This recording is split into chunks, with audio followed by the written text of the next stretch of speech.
שובה אדוני את שביתנו שובה אדוני שביתנו על יד בן דוד משיחנו חיש מבשר כל קהלנו קיים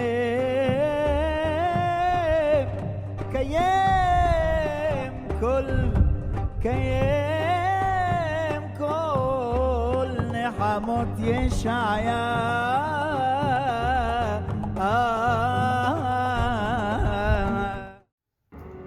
Shalom, Berajot. Siempre en el contexto de engaños modernos, vamos ahora a abordar el tema de dogmas. Es muy importante porque muchas personas usan la palabra de forma imprecisa. A ver, no todo dogma es falso. El problema surge cuando un dogma humano reemplaza la verdad o se vuelve incuestionable. Vamos a entender a mayor profundidad qué son dogmas. Veamos una definición. Un dogma es una enseñanza o creencia presentada como una verdad absoluta que no puede ser cuestionada, aun cuando la evidencia sea insuficiente o inexistente. El problema no es tener convicciones firmes. El problema es cuando una idea queda protegida contra toda evaluación. ¿Cómo nace un dogma? Generalmente sigue este proceso. Número 1. Surge una idea. Número 2. Gana muchos seguidores. Número 3. Se institucionaliza. Número 4. Cuestionarla empieza a verse como algo peligroso. Y número 5. Finalmente, se considera una verdad obligatoria. En ese momento, la búsqueda de la verdad se detiene. Veamos ahora las características de un dogma. No admite preguntas, apela principalmente a la autoridad, descalifica al que duda, se transmite por tradición y sobrevive incluso cuando aparecen evidencias en contra. Vamos a hablar ahora de dogmas fuera de la religión. Los dogmas existen prácticamente en cualquier ámbito, en política, en filosofía, en ciencia incluso, cuando se convierte en cientificismo. También aparecen movimientos sociales, en la cultura popular o incluso dentro del ateísmo. Todos los seres humanos somos susceptibles de convertir nuestras ideas en dogmas. Ahora es necesario que aclaremos una diferencia importante. Vamos a ver la diferencia entre verdad y dogma. Una verdad resiste el examen. Un dogma, en cambio, exige aceptación. La verdad puede investigarse, pero el dogma exige obediencia. La verdad no teme las preguntas. El dogma necesita silenciarlas. Veamos ahora una perspectiva bíblica. Las Escrituras muestran repetidamente que Yahweh llama a examinar. Como dice Primera de Tesalonicenses capítulo 5 versículo 21, examinadlo todo, retened lo bueno. También en Hechos 17:11 se dice, los de Berea examinaban cada día las Escrituras para ver si estas cosas eran así. Así que incluso las enseñanzas de los llamados apóstoles eran verificadas mediante las Escrituras, mediante la Torá. Veamos ahora la aplicación para el día de hoy. Todo creyente debería preguntarse, ¿Creo esto porque es verdad o porque siempre me lo enseñaron? ¿Estoy dispuesto a cambiar de opinión si la evidencia lo exige? ¿Mi autoridad final es Yahweh o la tradición? Como conclusión podemos decir que el dogmatismo es enemigo de la verdad, porque convierte las conclusiones en un punto de partida. Quien ama la verdad no teme investigar. Quien teme investigar probablemente ya convirtió sus creencias en un dogma. La verdad nunca necesita prohibir las preguntas, solo los dogmas les tienen miedo. Así que ya lo saben, estimados, mucho cuidado con los dogmas. Yehoshua vino para darte libertad. Yahweh te da esa libertad. Ojo con esto, tampoco libertinaje, pero sí libertad para que tú puedas tener un entendimiento sano de la realidad. Entonces, hay cosas que están en las Sagradas Escrituras que tienen diferentes categorías. A veces hay consejos, a veces hay enseñanzas prácticas. No todo tiene la misma categoría. Hay algunas cosas que son estrictamente leyes. Esos ya no serían dogmas, esos serían principios que el Creador dio. Son verdad, entonces tenemos que obedecerlos sí o sí. Esos no son dogmas.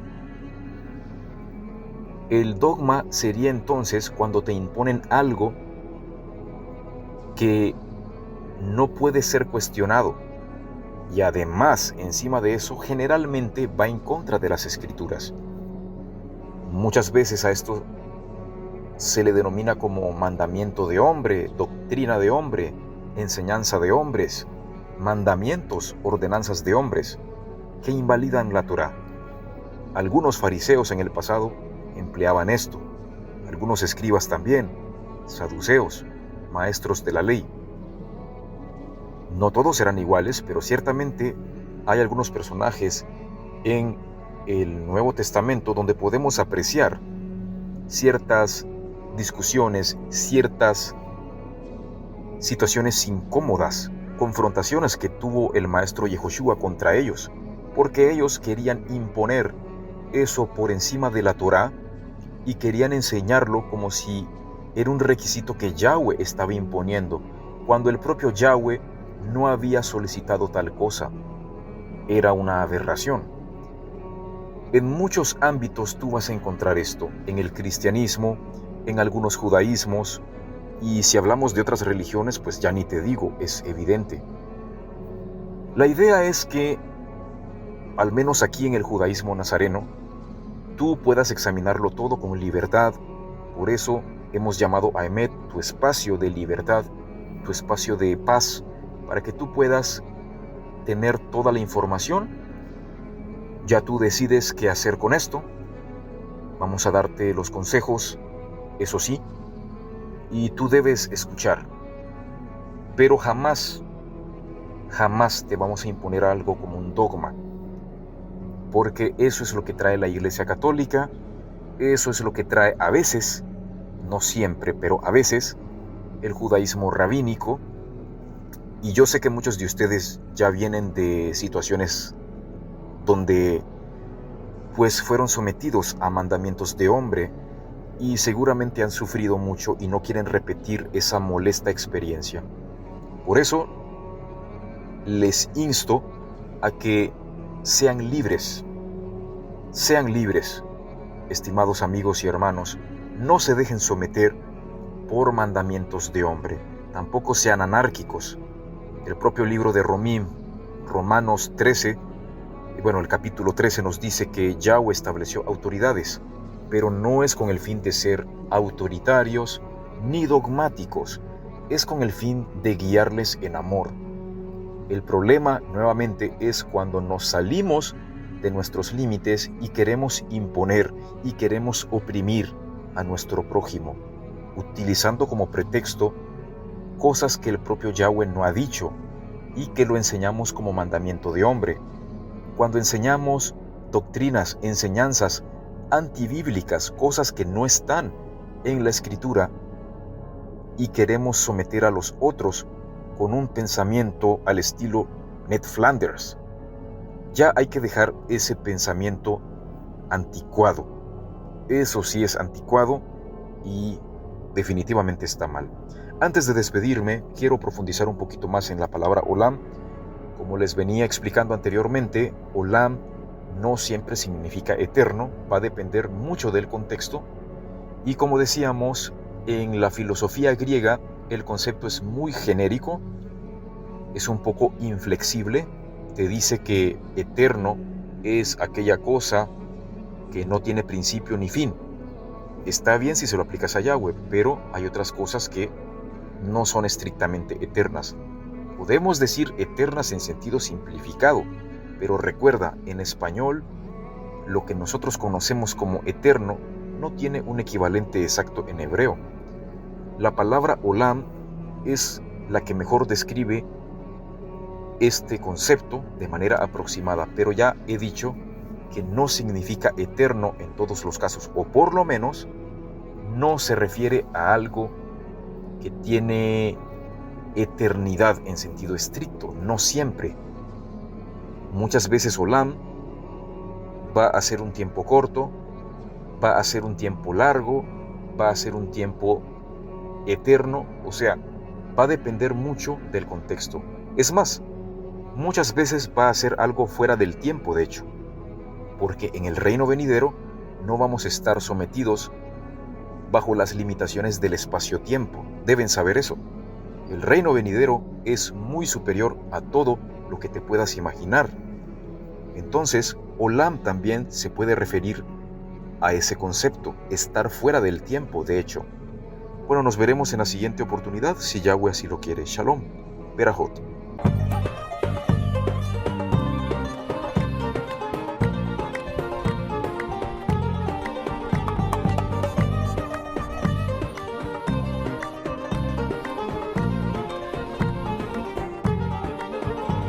תשובה אדוני שביתנו